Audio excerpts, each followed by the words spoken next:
So welcome. It's OpinionGuru TV. I'm here tonight with Essex, and we're gonna discuss the recent Sergeant at Arms report to the House of Commons about the harassment MPs are facing. He's saying that it's almost 800% increase over the last 5 years. So I'm not sure what they mean by harassment, but we're gonna listen to this video on CPAC and we are gonna give our commentary. So I'm gonna play the video and we'll stop it. So Essex will stop it. If you wanna stop it, you will tell me and we'll proceed. Sounds good. Okay.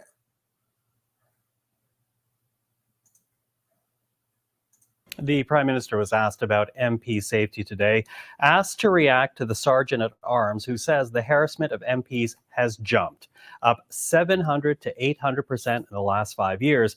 It's why he is recommending MPs to keep their doors locked and to be extra cautious when they meet their constituents.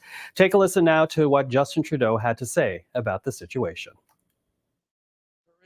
Atmosphere of polarization, of toxicity, of misinformation, of disinformation, of anger directed at individuals and institutions is not a healthy trend line for democracy in Canada or everywhere around the world where we are increasingly seeing it. Individual hatreds and acts of violence aimed at people who are serving their communities, who put themselves forward to serve their communities in any order of government, that's unacceptable. And it's something that all Canadians need to be mindful of and aware of as we reflect on what kind of country we are and what kind of country we want to be for the future. Well, with that, let's bring in our weekly political panel. Carleen Bryan is a former Chief of Staff to Liberal Cabinet Minister. So I just want to stop before we get too deep in it. Is there anything you want to start with, or do you mind if I go? Well, I just wanted to say that we are not in agreement with any violence towards our elected leaders. So don't twist our discussion tonight. We are not promoting any violence towards our elected leaders. So that's what I'm saying to kick it off. What do you have to say, Essex? No, I didn't want to get too deep into it because I know there's quite a bit of the video left, but I just wanted to call out how vague the start of this video is. I wanted to say I think we have to also understand that for the most part, news is incidental, right? Something happens that prompts it to make the news, right? Then we then get a series of statistics, reports, and they dig in deep to it. And I find it kind of strange that we're talking about this subject of harassment of MPs, but yet they're not referring to a specific incident that kind of spawned this whole segment. But just something to note, but I'll let the video play out before I give my full-fledged opinion. Okay. On the video, they did refer to some incidents, like some old stuff anyway, but what they are talking about, I watched it and it's merely people asking the elected officials questions. I mean, they may use expletives, but if you are elected to run a country as big as Canada and you cannot deal with expletives, then I don't think that's the right job for you. So I'm gonna play the video and we'll discuss further. And Essex, at any point you want me to stop the video, say the word, and we'll discuss. Sounds good. Now an associate vice president at Summa Strategies. Mitch Heipel is a former chief of staff to an Ontario PC minister and now the director of policy at Enterprise Canada. And here in studio, Anne McGrath, principal secretary to the NDP leader, Jagmeet Singh. Hello to the three of you. Hello, Michael. Hello. Listen, I'm going to start with you because really in a lot of ways, this picks up on the conversation that we were having last week about what MPs are facing when they go out there into the world these days. But you know, what really struck me was the number. And to be fair, it's anecdotal because, you know, the sergeant at arms is saying he believes it's somewhere between 700 to 800% of an increase. But how shocking is that number? Does that surprise you in any way? Well, I will say that it doesn't surprise me, but it's interesting because last week we were talking about particular instances that had happened, but certainly I've been hearing about it from many of our MPs, but also other MPs from other parties as well. I think that you can't work in politics and not see this all the time, and you know, it's maybe a bit innocent or whatever, but one of the things I've always appreciated about Parliament and politics in this country is that you could see, you know, a cabinet minister walking down the street by themselves sometimes. You know, you could, MPs felt very comfortable going to community events, walking down the street, going to the grocery store, all of those kinds of things. It's not exactly like that anymore. It's not like it's happening every minute of every day, but the evidence is mounting that this is a serious problem. And I think that the recommendations also pose a very serious problem for our democracy and for people's capacity to access their elected representatives. Yeah, and this applies to staff as well, I will say. Yeah, absolutely. And, you know, I will pick up on that point. But, you know, I'll bring in you, both Carleen and Mitch, on this, beginning with you, Carleen. You know, does that number surprise you, a huge number? It doesn't. I think, well, actually, we've been hearing from our security and intelligence officials for years now that radicalization to threats of violence and radicalization all the way to actual acts of violence has been on the rise in this country for quite some time. It's usually grievance fueled. It's usually related to groups of people that feel marginalized or isolated. It's happening to our politicians, but it's also happening in other sectors too. I mean, think of the last few years where we've seen healthcare workers harassed on. So if she knows what's causing the problem, why don't they address it? Because she's saying that people are feeling marginalized. The reason why people are feeling marginalized is because you guys run on a certain platform, and then when you guys get in office, you do your own thing. 100%. You are there to serve the public that elected you. And if you are doing your job, I don't think people will come up to you guys to question you, right? And most of this thing about harassment is people asking you guys question. What is this? You guys are leaning towards fascism now, where people are not allowed to oppose. People are not allowed to question the government. You guys want to adopt some form of dictatorial policy. And you said it, this is a democracy.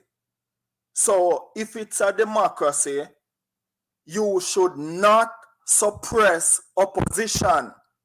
You should listen to the people and at least do your job and work for the people.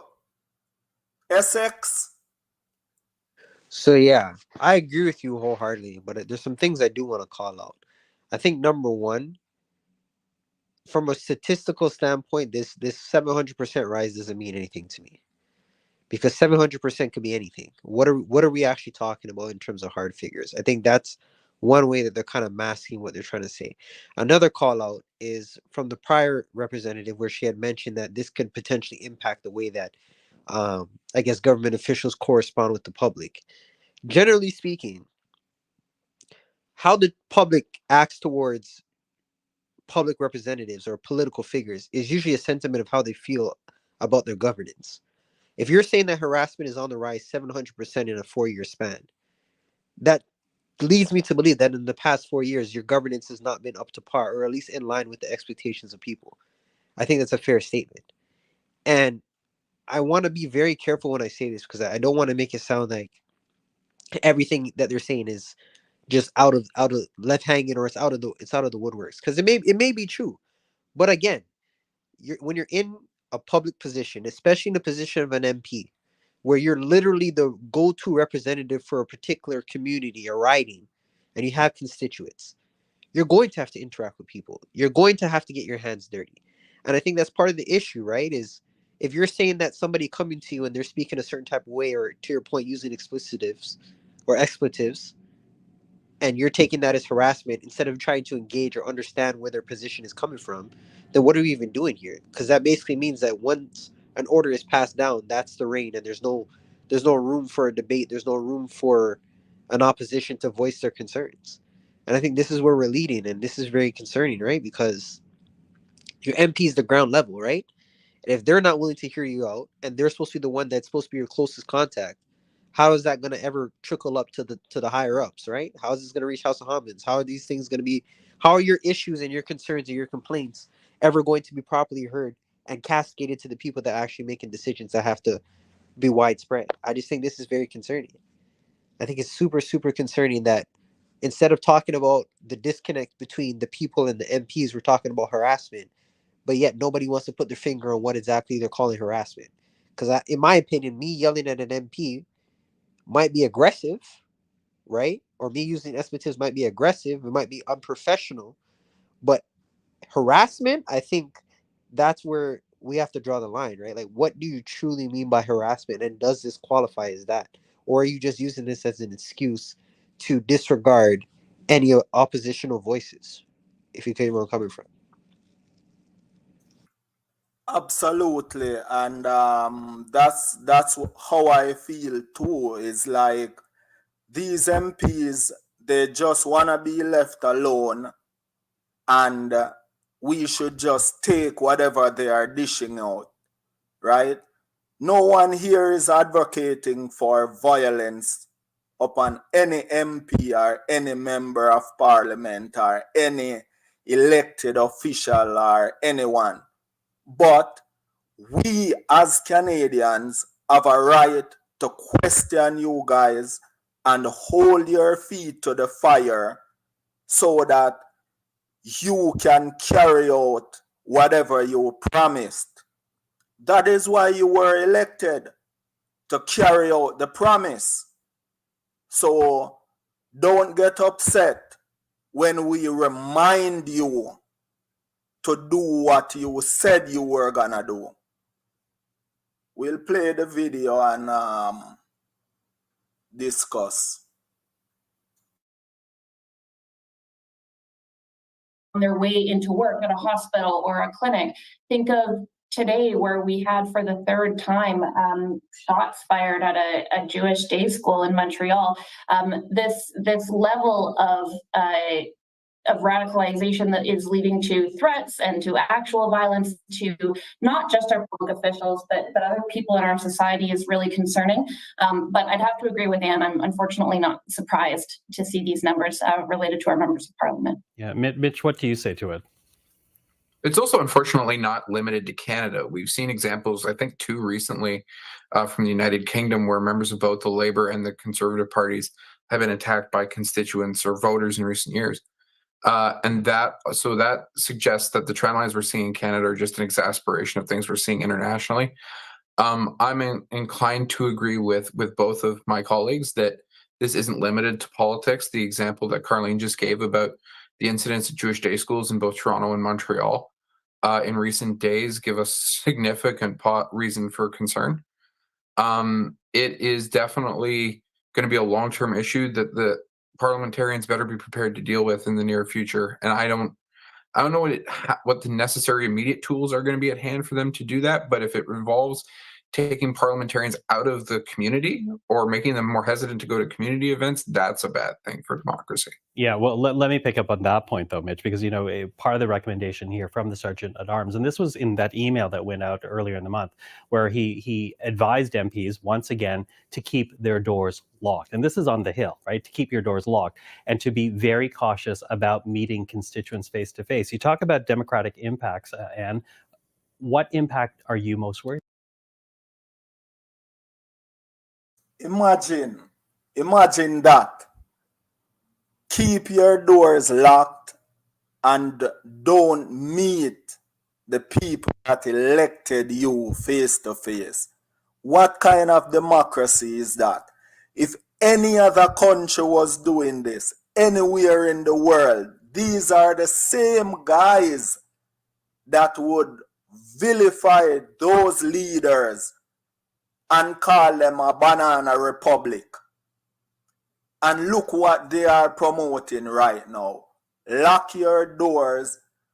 Don't meet with anyone. Go on Zoom. How can you compare a Zoom meeting with a meeting in person? It's mind-boggling that these people in a big country like this, Canada, is suggesting this type of thing. You guys are MPs. You must have security. So what are you talking about? People are allowed to talk to you guys. We are the ones that put you there. Essex? Yeah, I agree. And I think this also speaks to the dynamic that we have here in Canada that doesn't always exist in other countries. Like, what we have to understand here in Canada is we have big government, right? And as you know, with big government comes control, regulations, and kind of an overarching view of what you're able to do as an individual. But if that's going to be the case, which it is today, you have, if this is going to be considered a true democracy, you have to have an outlet for the people to voice their concerns via the MPs. And granted, the last 4 years have been tough for a lot of Canadians. We had COVID. People have lost their jobs. The world has changed. The way that we live and operate in this country has changed in the past 4 years. It's a very different time than years prior. So I think it's natural that people are going to have concerns, and when they bring it up to their MPs, and if the MPs are employing those type of tactics as lock your door and ignore me, or I'll take a Zoom call, naturally people are going to be frustrated. As you going back to your point, what is a Zoom call to a person face to face? It's not the same. And I think if this is the mentality that the MPs have and they're carrying with them, then we're in for a worse world than we're in today. Because the reality is that things are going to get tougher before they get better. And these MPs are looking as if they're just sitting on their hands, as if they're doing some type of charity work, when the reality is you're paid, you were elected, you're getting money, you have power. Not to mention that the power you may have may not equate to what you're getting paid, but you have power nonetheless. You have the ability to rub elbows in the right room. You should be a person of the people, as you're saying during these campaigns when people are coming out of their hells to come and vote for you. And it's just very disappointing that we reached a point now where our news is out here sending out these messages to say, oh, MPs should be doing this, MP safety, MP safety. Well, let's get to the root of the issue. What is the issue? Why is harassment up? Why are people upset? What is causing this discontent amongst the people that is warranting them to come and approach these MPs in such a manner? Right? That's the root of the issue. You're talking about harassment. You're talking about, oh, we may have to change the way we interact. No, that's not the issue, right? You're just furthering the divide between the people that are making decisions and the people that have to abide by those decisions, and that's not gonna make any situation better. I think it's very, very, very, very concerning that, one, people are out here blatantly saying that MP should be treating people in any other way than how they were traditionally, which is, I'm going to do something for the people in which I serve.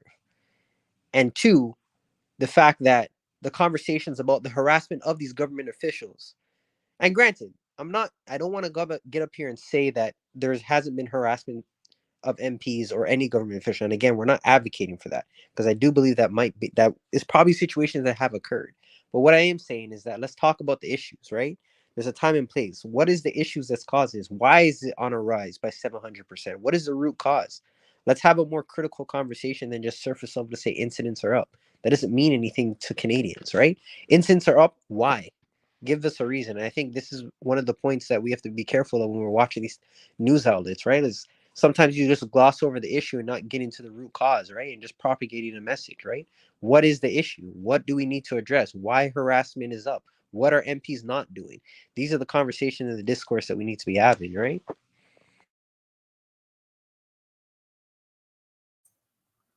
Yes. So if you want to join, you can click the link and come on up. Come say your piece. But we'll continue watching.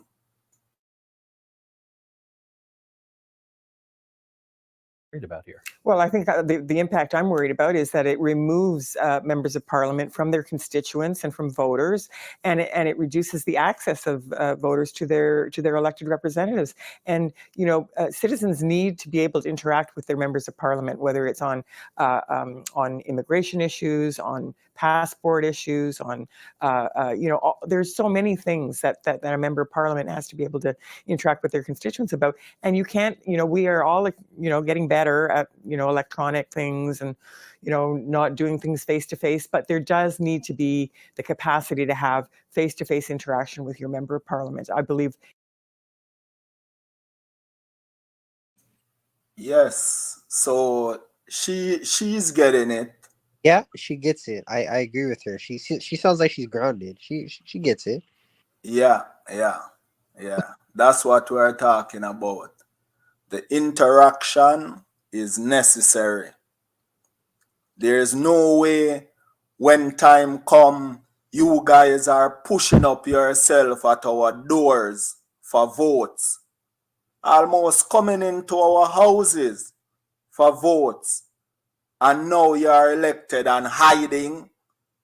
Or you want to talk to us on Zoom. What's that? You want to talk to us on Zoom? Let's set up a Zoom call. Very unrealistic. SX? No, I agree. I think it's very unrealistic, but that's kind of the nature of things, right? Like when somebody needs to get to where they need to go, especially in politics, right? They'll do everything under the sun. They'll tell you everything. They'll tell you they'll sell their last horse to get what they need to get, and then when they get into office, the flip scripts or the script flips, right? So I think it's very, very, very disappointing, honestly, right? Because I think there's two sides to the story, right? There's one, the people that even know about their MPs and know who to I guess confront, and that's not the right word for lack of a better word, but there's the people that know who their MP are and know who to talk to try and go and get things done. Whether that claim gets actioned or realized is a whole different story. But there's a large percentage of people that don't even know who their MP are, right? Can't even tell you what an MP does on a day-to-day basis. And that's part of the reason why this type of thing upsets me, because it's like, yes, I'm in a position where I'm fortunate enough to understand what an MP's role is, right? And what they're supposed to do for the community and what they're supposed to be a representative of. But again, there's a large percentage of people that don't understand any of that, right? So I could only imagine if your MPs out here, not only one saying, well, I feel like I'm being harassed and endangered, I'm going to go and disconnect myself further from the public, right? You're not only are you furthering yourself from the whatever percentage of people that don't know what you do, but now they don't even know how to reach to you if they even come to the realization that you're the person to talk to, right? And again, going back to your point, how is this bettering us as a democracy, right? Like how do we get better as a result of these type of tactics, right? And I want to make it very clear where I stand. Like, I'm not going to sit down here and tell you that whatever they're doing to the MPs or however they're interacting with the MPs is appropriate. But the last 4 years have been tough. We went through a pandemic, right? Life has changed all before our eyes. We have gone through things that we have never gone through ever in life, or at least in most people's lifetime. So you have to take it with a grain of salt. Yes, they may not be reaching out to you in the most appropriate manner, but you have to also understand where people are coming from, the struggles that people are coming from. Do you know your constituents? Do you know what's going on in your writing? And that's the reality. I think part of this narrative is that, yes, the MPs are doing everything they're supposed to be doing, but again, are they? Because I beg to differ. I'd really beg to differ. I don't see enough representative examples of MPs going out there being the people of the communities that they say they are. Again, going back to your point, when they're doing it during election time. As your point, when it's time for them to go into the office, their faces are on everybody's lawns, banners, billboards. I'm going to do this, that, vote for me, blah, blah, blah. They get their seat, ghost. You never hear from them again. I can't tell you if they fixed the road. Are they responding to your emails? Do they write back to your letters? We don't know. And that's just a sad disappointment, right? It's all a popularity contest, right? And then once somebody wins, things go back to the status quo. And I think the sad part of it now is the status quo is not adequate anymore. People are not satisfied with the status quo, and this might be why we're seeing incidents like this on the rise. Sad to say, right? People are dissatisfied with the regular day-to-day activities of their MP or the government officials, and they're clearly looking like they're going to go talk to them about it. And again, it's sad, but I think we're heading down a very dangerous path if the disconnect between MPs and the community widens. Yeah, and to your point about the pandemic, and this is the same reason why our Prime Minister Justin Trudeau enact the emergency act on the truckers and demonize the truckers, because instead of talking to them, instead of getting out there and talking to them, he demonized them. So he's talking about harassment and this and that. He's the same one that demonized the truckers in the convoy protest, right? Hide from them instead of coming out to talk to them. And this is why dialogue is important. And this is why that recommendation about locking your door and hiding, I don't agree with it. The MPs are elected by the people, and they should face their constituents to find out their needs and their demands of them. This is why they are in there. This is why they are elected. They should talk to the people of Canada. This thing that they want to do now, it's not going to work.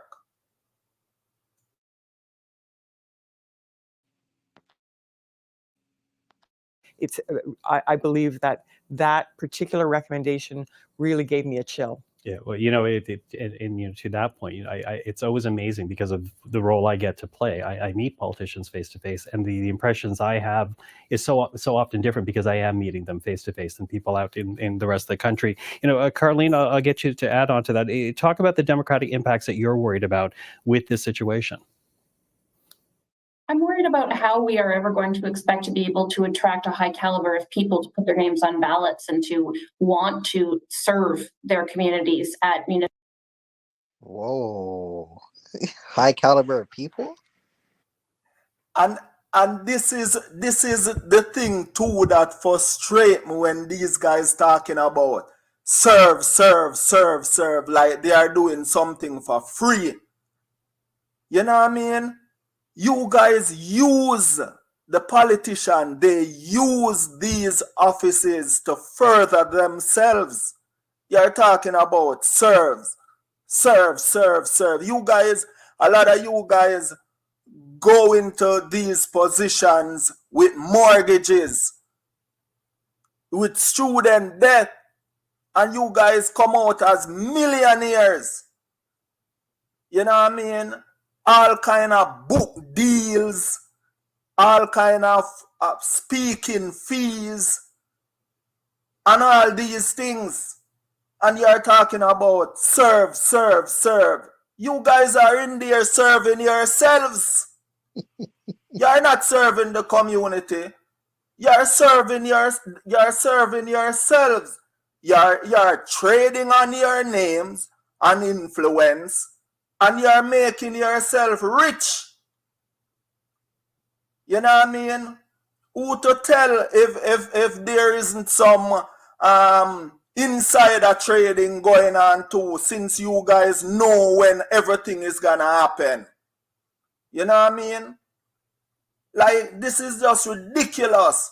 Oh, serve, like you guys are some noble, like you guys are doing some noble jobs.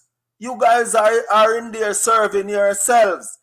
And instead of going forward and hiding behind a computer screen, talking to the people that elected you, come and face the people. Essex? Yeah, I agree with you wholeheartedly. They need to face the people. And going back to your point, there always, anytime I've ever heard someone in politics, they always say, I'm serving for my people, I'm doing this, I'm doing that. Not as if we don't know that you're getting a check for this. And as you said again, I'm a firm believer that when these people go into this office, they're not doing it for the money. They're not doing it for the popularity. They're doing it for the influence and to be around people that are going to make their bet. I've yet to see people go into politics and come out on the worst end. As you said, you go in with mortgages, you go in with debt, you come out with book deals, you come out with speaking fees, you come out, you're a TV figure. All of a sudden, you're getting appearances, you're guest speaker, keynote, TED Talk. All these things happen for you. So again, for them to go on national TV and say, I'm serving for the community, as if you're doing us a service or you're doing us a favor, as if nobody would want to get the job and get the opportunity. You're doing this and you're getting paid to do this, and you're getting put in positions of power, and you're retaining some of that power as you transition into other roles, if not better roles. So don't come on TV acting as if we have to be crossing our heart and taking a bow in front of you because you're doing some noble work. It doesn't work like that. We know better. And honestly, it's a spit to the face of the average Canadian when they go on this TV and they make it sound like, oh, I'm doing something that no one else can do or no one else wants to do because you know what? It's just like bottom of the line work. No, it's not. You guys are doing administrative political work. You're getting paid. You have support. You get funding. Yes, you have to go out there and campaign, but it's work, right? And honestly, to sit down here and say that an MP doesn't do his job is unfair to them, because I'm sure there are a lot of great MPs out there, but I do want to hold them accountable because I feel like even with that being said, they don't do enough, right? And I'm not even talking about from uh, a work standpoint. I just think their presence isn't felt enough, right? I couldn't tell you who my MP is, and I guarantee a lot of people feel the same way. I know what an MP is, and I know what they're intended to do, but a lot of That's crazy. they can't tell you who it is. They couldn't tell you who your MP is. And that's sad, because part of the job is presence, is knowing that, hey, if you're responsible for a certain riding and you have constituents, your job is to, one, be known and be a presence, so that in the event that something does go left or we need to leverage our MP for something to get done, or we have something to heckle about, we know who to go to. And the sad reality is I don't feel like they do a good job in making sure that their presence is felt. And it's not about what are you doing. It's not about any campaign. It's not about none of that. Who are you? And are you making your presence felt in the community? So when people feel the need that they need to speak up about something and do something or speak to somebody about something, you're there. And the sad reality is not, right? But yet they're going to stand on this pedestal and look you dead in the face as a Canadian and say, you know what? I'm doing the job that no one else wants to do. I'm doing this noble work. No one else would be able to do it, blah, blah, blah. Yet you're getting paid, as I said again. You're probably going to end up on the better side of this when it's all said and done, and you have power. So I think it's just it's very disappointing, as I'm saying again. It's very, very disappointing. The dynamic is off. Municipal or provincial or federal levels of government, when this is what they can expect. certainly as we head into another federal election at some point in the next 12 to 18 months, I know certainly it's the conversation that a lot of liberals in my corner are having, and that I'm sure to a certain extent people from all political parties are having, is how are we going to persuade people who share our vision of the country to want to put their name forward to run for office when all that we can offer them is possibly, 4 years of a life where you're regularly having to look over your shoulder when you're walking around in your community, or have your office vandalized, or not feel safe, not have your family feel safe. I think that the impacts, the chill on being able to attract people to serve and recruit people to participate in the democratic process is really concerning. Mitch, what's your take on it?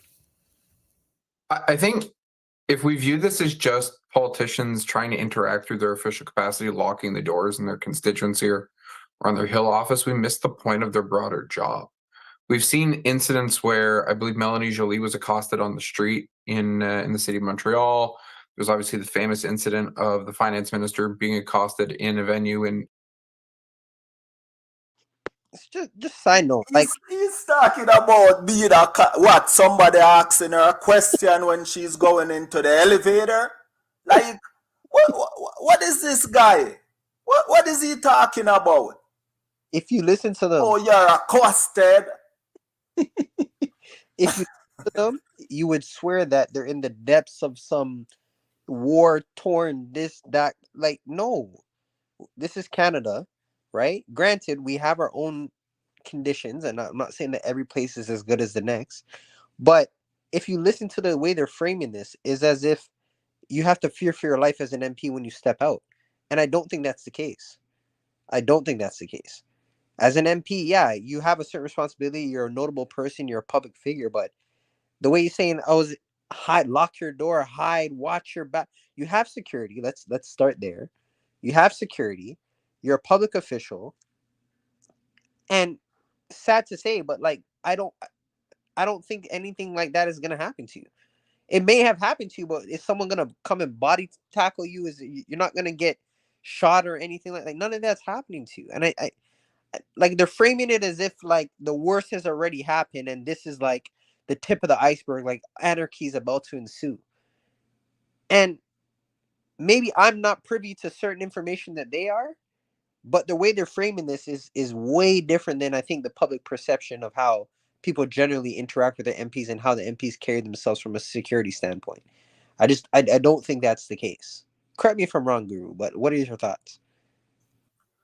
Well, they're talking about I think maybe one of the incident where I think some guy was driving to the prime minister with a truck or something with guns in there, and maybe they are also talking about the incident on Parliament Hill like a few years ago where the sergeant at arms shot the suspect, Kevin Vickers. I think he was the sergeant at arms at the time. I don't know if you remember when he stormed Parliament Hill, and he did that. They killed the suspect, and Kevin Vickers was acknowledged to do that, to stop him when he entered Parliament Hill with the gun. But other than those incidents, I can't really remember anything physical, right? All I see is people talking to them. The incident that I think he's talking about in Alberta is the time when the finance minister, Chrystia Freeland, I think she went to the municipality building, and then a guy was yelling expletives at her when she was going in the elevator. I mean, I saw the video, So I don't know if this guy think that people are not watching these videos and we are not remembering. The videos are still out there, right? And she went in the elevator. I didn't see the guy trying to touch her or anything. He was just talking, right? So I don't know what he's talking about. And the other incident when I think this guy from Rebel News, Menza, the reporter guy trying to ask the same deputy minister Freeland questions, and then one of her bodyguard bumped into the guy, and then he's saying that the guy is assaulting him, right? The bodyguard the camera is there, everybody saw it, right? He bumped into the reporter guy, and then he's saying that the guy was assaulting him. I mean, you don't have to agree with the guy because I guess Rebel News is kind of to the right or whatever. You don't have to agree with him. But at least he should be able to ask the deputy prime minister or maybe the finance minister at the time questions. He's a citizen of Canada. He should be able to ask these questions, and she should respond, right? She should respond, right? So I don't know. These people are living in fantasy. It's not the real world. They are living in fantasy. And again, we are not promoting any violence on any elected member of parliament or municipality or provincial or none of them. We are not promoting any violence, and we don't want to see any violence to our elected officials. But we as Canadians should be allowed to ask them questions. We put them there. They are not there only to peddle their influence and make themselves better and to trade on their names. They are not there only for that. They are there to do what they are elected to do.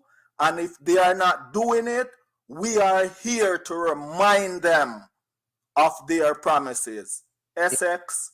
Almost like if it's not a formal correspondence and they don't want to interact with the people, but when they're campaigning, they're out there with signs, people, rallies, the whole nine. And like, I don't know, because it's one of those situations where it's like, okay, cool. You have these people, we have elected officials, they're talking about these incidents. And yes, like I do want to draw a line between I don't want to say the word, between and what they're discussing here. Because going back to your point where you've mentioned all these examples, I think that's something slightly different than what we're talking about here, right? So I do want to make that distinction. But you're going to have to interact with people. You have to. That is part of the job. It's the description. When you're in politics, you're there to represent a body of people from whatever it's a riding, province, group, whatever. You are the representative example of the sentiments of a group of people. You have to interact with people. You have to correspond with people. It's not always going to be via a formal letter. It's not always going to be in the way that you want it to. It's not always going to be the best of conversations, right? But again, you have to interact with people. And I think if we're losing that aspect in our government officials, right, and they feel like now that they don't have to directly communicate or correspond with people and that it has to go through some bureaucratic process, what are we doing here? I think we're losing. If that's the case and that's where we're headed, we're losing the essence of what democracy is. You have to be able to voice your opinion. You have to be able to get in contact with the people that are supposed to represent you when the decisions are being made. If that disconnect is there and it's going to permeate, right, we're never going to get any better. It's only going to get worse, right? It's very, very troubling to hear that for the past 8 minutes of this video, they're basically talking about how we need to protect this and protect that, and how the interactions are not going the way. Yes, they're not going the way. People have had hard times in the past couple of years. You do not get to control how people interact with you. Granted, I'm not promoting violence. I'm not promoting any aggressive behavior. I understand that, but you're going to have to interact with these people in one way or another, right? And especially, as I said earlier in the live, you don't get to control how people interact, and generally, how people interact with you is a sentiment of how people feel about the governance or what you've done, right? Or how you're running things. And it's sad because at the end of the day, we're losing the essence of what the true democracy is. It seems as if right now people are more concerned in pinning a wedge between the people and the decision makers as opposed to trying to bring us together so that they can actually understand the gripes of the everyday man to do something about it. I feel like this conversation or this whole video, it's glossing over the point, right? Going back to what I said earlier, the point is, what is the concern amongst the people? Why are people lashing out? Why is harassment up on the rise 700% in the past 4 years, according to them? You're not addressing these issues. You're not getting to the root of these issues. You're just talking about how you can further barricade yourself from the people because now you feel as if your safety is at risk. And maybe it is at risk. But that still doesn't mean that if your safety is at risk, you have reason to disconnect yourself from the public. All that means is that you need better security measures so that when you do have to interact with these people, the risk is mitigated. That's all that means to me. But if your retaliation is, oh, I don't feel safe, I'm going to disconnect myself, then I think we're at loss. I think we're in a lost place, to be honest. In Edmonton, I believe, a number of years ago, Michelle Rempel-Garner had to file for, I think, a protective order against somebody who had been harassing her. So this gets into an interesting category when you start talking about things like election campaigns, where our members of parliament and candidates have to go door to door. There are a number of scenarios I think we haven't fully considered when we talk about this degree of harassment and violent rhetoric as it pertains to our MPs. Okay, I'm going to stay with you, Mitch, because you said you weren't entirely certain how it might be addressed, but I will put you on the spot because, when we have this conversation, people do want some type of remedy. People do want to find some type of path out of this, and I appreciate that it's not an easy question to answer, but when you consider that, Mitch, what do you think might be a remedy here? Wow, you really did put me on the spot there. I hope you come back. I think I think we have options in terms of how we engage with people on social media. That's a big thing. Too often, and we have some members of parliament who do this as a matter of profession.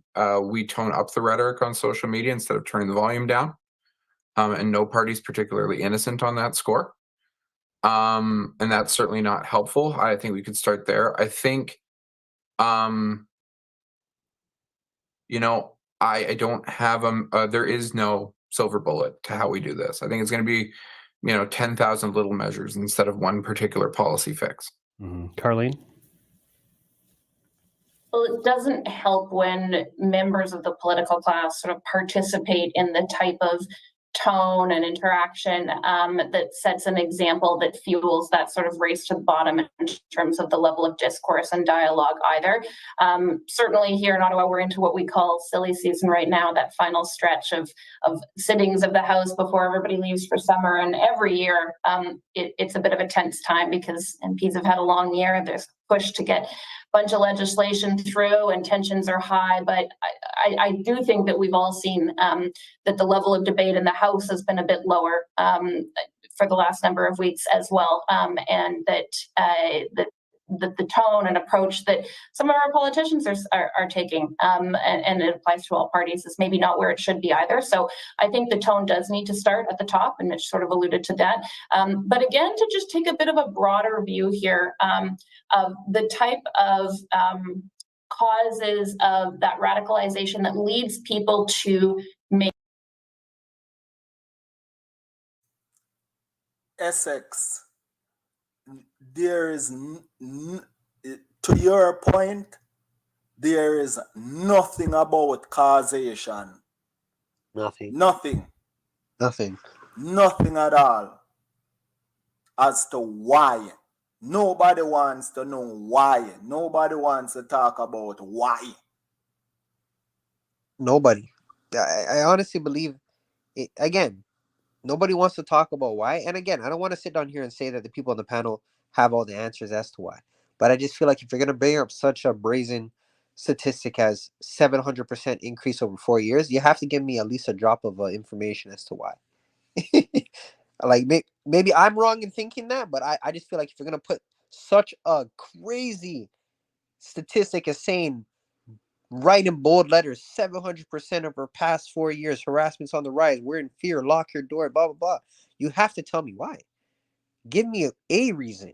Not all the reasons, but give me some type of root cause as to what's going on. This is mind-boggling to me.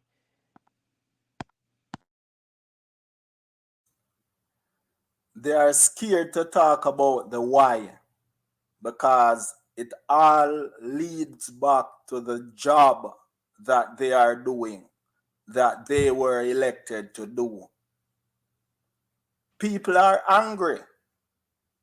And again, I'm going to say it, we're not promoting any violence towards our elected leaders.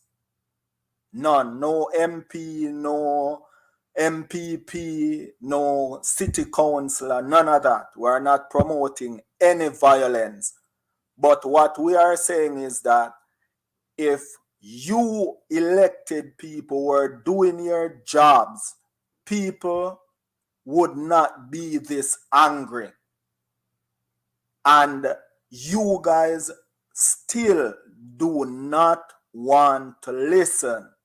You don't want to know why. You don't want to know why. And there is the important start, because when you know why, then you can begin to address the matter and fix it. That is what the people want, for you to fix what's going on now in society. Look at the inflation. And that is just one thing. Look at that. SX? Yeah, I'm here. So, sorry, go ahead. You're saying? No, I was saying if you want to add anything, or I should just continue. No, I think I touched on this point. I don't want to reiterate, but to your point, yeah, like it. The rhetoric is crazy, man. That's all to say. The rhetoric is crazy, and I do want to draw a line because I feel like over the course of this conversation, like people might get the impression to say like, oh, I just don't believe that what they're saying is true. Like, I'm willing to accept that like maybe there has been an increase, right? But I just don't like how they're spinning it. Like the response to that increase or to that statistic is inadequate, right? Yeah, cool. Incidents are on the rise. Cool. We do need to do about something. MP safety and elected official safety is very important. Let's not gloss over that. But let's also get to the root of the issue, because if no one's talking about how we got here, then how are we ever gonna make that statistic spin the other way, right? But I'll let you finish the video and then we can conclude our statements. Make threats or to attack a public official in public, or to actually move to violence. There's a ton of research that's done in the academic world and has been done for a long time about things that can prevent that.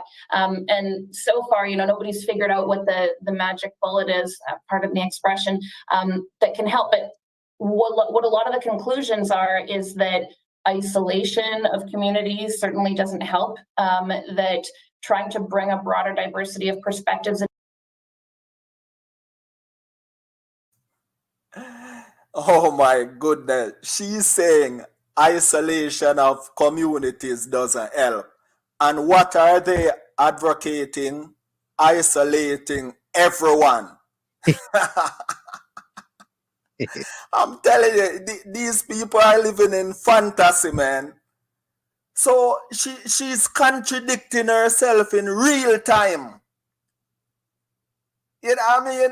She's contradicting herself in real time. Like, oh man, I'm wondering, like, who they think is watching. Like, they don't think that people can critically think, like, and can see the game.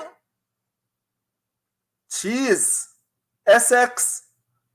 No, I agree, and honestly, I have reason to believe that she doesn't believe what she's saying, right? Because consciously, when you speak, you understand, you have a train of thought. You wouldn't contradict it. That's why I don't believe she's It's madness. because it doesn't make sense. You can't contradict yourself in such a small window and truly wholeheartedly believe what you're saying. The two don't coincide. You're saying isolating communities doesn't work, but yet you're trying to say, yes, this will drive a bigger wedge between the people and the elected officials, and that's going to work? How does that, like, come on. Come on, man. Into any issue, whatever the form, and that would certainly include politics, can help to ensure that people who feel more distant from centers of decision making, like Parliament Hill and Ottawa, are more included. Those types of things can help, but I'm talking about very pie in the sky ideas right now in terms of, what could we do in the next month, in the next year. It's, I think, as Mitch said, going to be a lot of little things, and I do think the tone has to start at the top. Anne?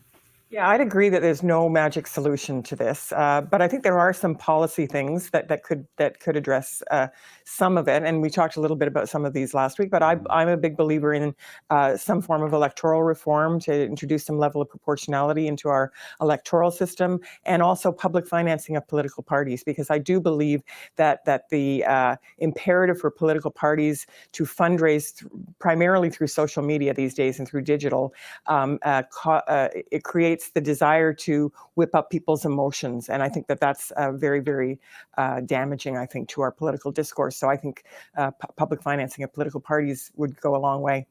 Okay. Well, unfortunately, that is as much time as we have for today, but really appreciate the conversation. Obviously, an important one given the type of figures that were shared here by the Sergeant at Arms. So Anne, Carleen, Mitch, thank you for the time this evening. Thank you.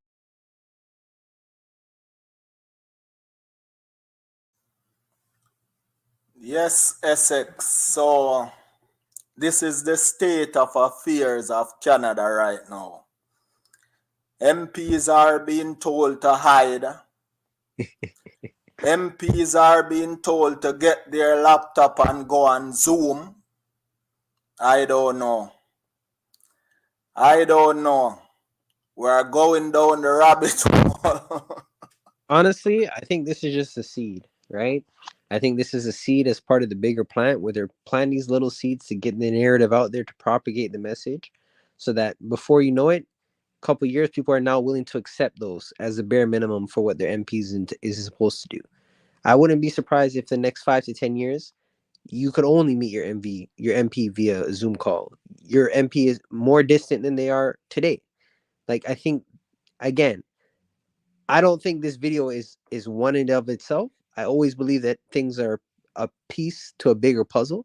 And this may just be one of those pieces where they're planting it and saying, hey, I'm getting it out there, I'm propagating the message.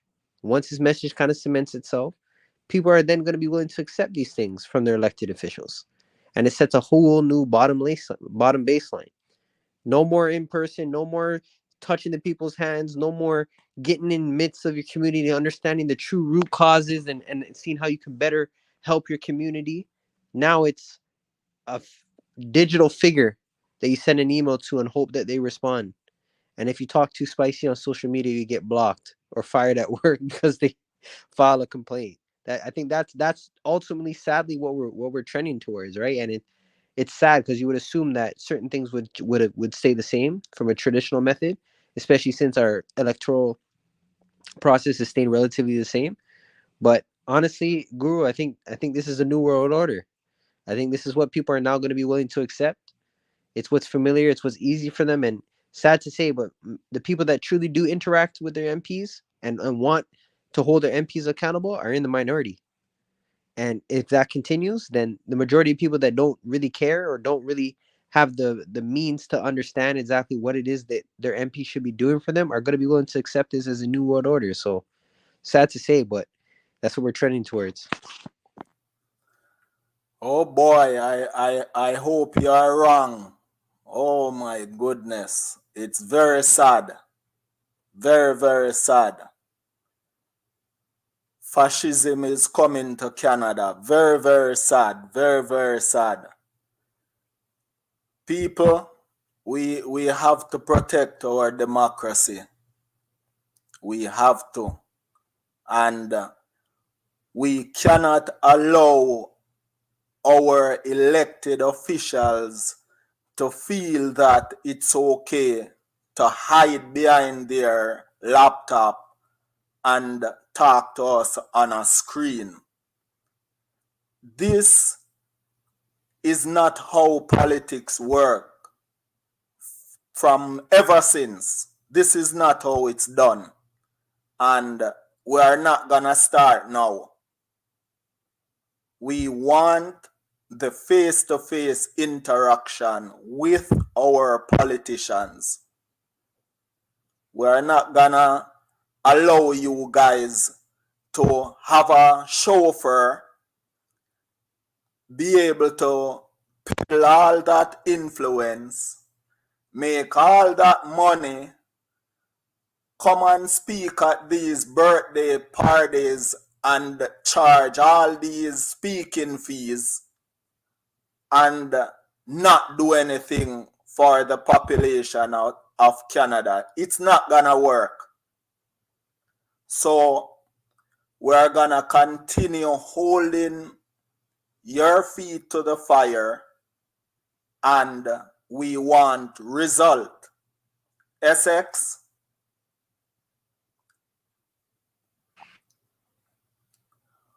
Guru family, thanks for watching. Essex, anything else to say? No, I would just say thank you first and foremost, Guru, for having me on. You guys can follow me on YouTube at ESSEXX. That's Essex. I'm gonna be uploading some videos there shortly. But yeah, I think this is an interesting topic to discuss, right? I think this is one of the topics that a lot of people are scared to discuss, right? Or just don't have the background knowledge to really get into the weeds of things. And I think these type of discussions and dialogues are important to kind of enlighten people as to what is really happening in front of their eyes, right? Because if you're watching this video through a different lens, you'll just take it for what it is at face value, right? And assume that what they're saying is 100% factual. Not to say that what they're saying is infactual, right? Rather, there's a whole other side to the story, right? We can read between the lines. There is a gray area here. So no, I think these type of conversations are important. I'm glad I got the opportunity to voice my opinion. Yes, Essex, could you shout out your YouTube again? Your YouTube channel?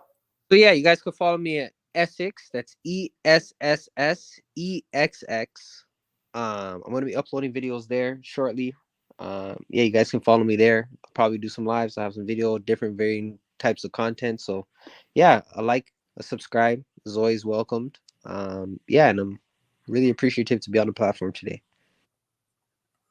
So thanks for joining us, Essex, giving us your 2 cents on the state of affairs in Canada. Guru family, thanks for watching. Please thumbs up, share, subscribe. Always want more. I will catch you in the next one.